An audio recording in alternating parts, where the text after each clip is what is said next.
में कोरोना का कहर जारी है। बहुत ज़्यादा कोरोना बढ़ गया है और उसी के मद्देनज़र पिछले हफ्ते हम लोगों ने 6 दिन का लॉकडाउन लगाया था, जो कि कल सुबह 5 बजे ख़त्म हो रहा है। जिस तरह से तेज़ी से केसेस बढ़ रहे हैं दिल्ली के अंदर, उसको देखते हुए ये लॉकडाउन लगाना बहुत ज़रूरी हो गया था।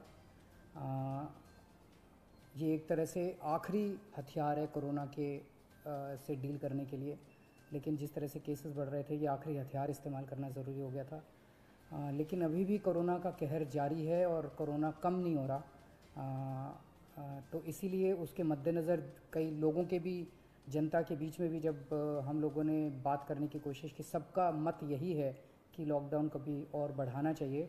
तो लॉकडाउन को दिल्ली के अंदर 1 हफ्ते के लिए और बढ़ाया जा रहा है, अगले सोमवार को सुबह 5 बजे तक के लिए।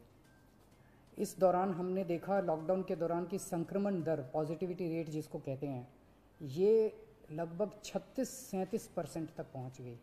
आज तक इतनी संक्रमण दर हमने दिल्ली में तो नहीं देखी, बाकी दुनिया भर में हो सकता हुई हो कहीं पे, लेकिन 36-37% तक संक्रमण दर पहुंच गई।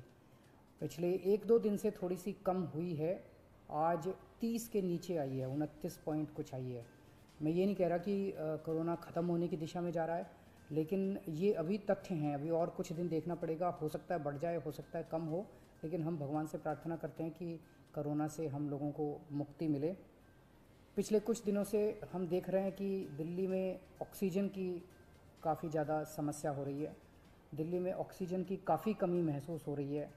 हमने दिल्ली की इस वक्त ज़रूरत 700 टन की है और हमें केंद्र सरकार से 480 टन अलॉट हुई है।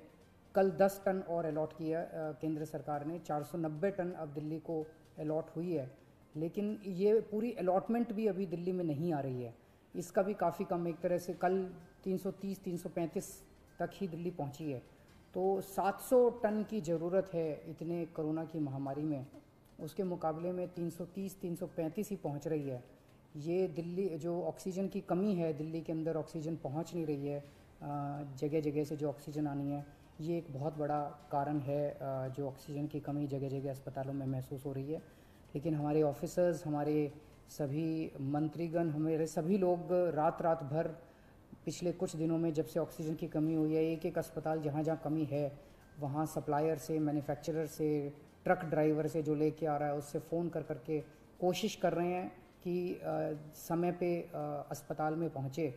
मैं ये नहीं कहूँगा कि सारी कोशिशें कामयाब रही, कई जगह फेल भी हुए हम लोग, और कई जगह हम समय पे ऑक्सीजन पहुंचाने में हमारी टीम कामयाब भी हुई। तो सबसे पहले तो मैं उनको जो रात रात भर काम करके और अस्पतालों तक ऑक्सीजन पहुंचाने की जो लोग भी कोशिश कर रहे हैं, उन सबका मैं धन्यवाद करना चाहता हूं कि इतने मुश्किल समय में इतनी मेहनत कर रहे हैं। क्योंकि ऑक्सीजन इतनी इस वक्त कीमती है, इतनी कम है, तो उसका मैनेजमेंट करना बहुत ज़रूरी है। तो उसको मैनेजमेंट करने के लिए भी अब पीछे कल से ठोस कदम उठाना चालू किया। हमने एक वो पोर्टल टाइप बनाया है और ऑर्डर जारी कर दिए गए हैं, जिसमें हर 2-2 घंटे में मैन्युफैक्चरर से लेके और अस्पताल तक, एंड यूज़र तक, हर एक को 2-2 घंटे के अंदर अपनी ऑक्सीजन की पोजीशन बतानी पड़ेगी। कि मैन्युफैक्चरर को बताना पड़ेगा कि पिछले 2 घंटे के अंदर कितने ट्रक उसके निकले, सप्लायर को बताना पड़ेगा कि कितने ट्रक उसके दिल्ली के अंदर, दिल्ली की तरफ जा रहे हैं, अस्पतालों को बताना पड़ेगा कि पिछले 2 घंटे में कितनी इस्तेमाल हो गई, कितने घंटे की और बच गई। ये सारी चीज़ें ताकि दिल्ली सरकार को पता रहे कि कहाँ कमी आने वाली है।